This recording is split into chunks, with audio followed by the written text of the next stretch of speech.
Billy Quinn heading to prison for the rest of his life. NTV's Taylor Leverett reports from today's sentencing in Furness County.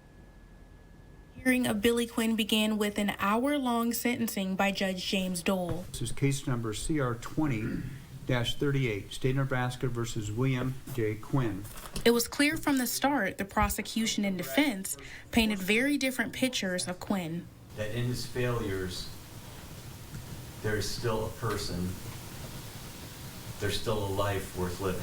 Quinn's described by the prosecution as, quote, predatory and, quote, narcissistic, opposite to the, quote, remorseful and father figure described by the defense. It appeared as though the interview was rather hastily done. Quinn's case began in 2019 when he reached out via social media to a 15-year-old female at the time, propositioning her for sex. I made several bad choices. The prosecution said Quinn had the, quote, power of manipulation and treated the victim like a, quote, object or toy for both himself and 5 other adult men. All 5 men appeared in court, each getting separate sentencings in the case. Like I said, I would apologize. I would like to apologize to her. The victim of Quinn sat in the back of the court as he received his verdict of 176.5 years with a maximum of 304 years in prison.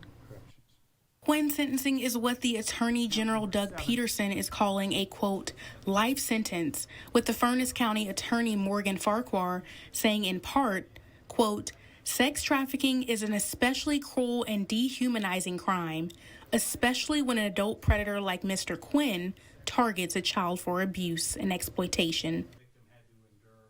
Quinn was far from the only person to learn his fate today in Furness County. 23-year-old Jacob Kramer, 41-year-old Bucky Weaver, 39-year-old Terry Smith, 32-year-old Justin Brooks, and 50-year-old Carl Kramer all received 5 years probation and 90 days in jail for their parts in the sex trafficking case. 9 other men associated with this case have yet to be sentenced.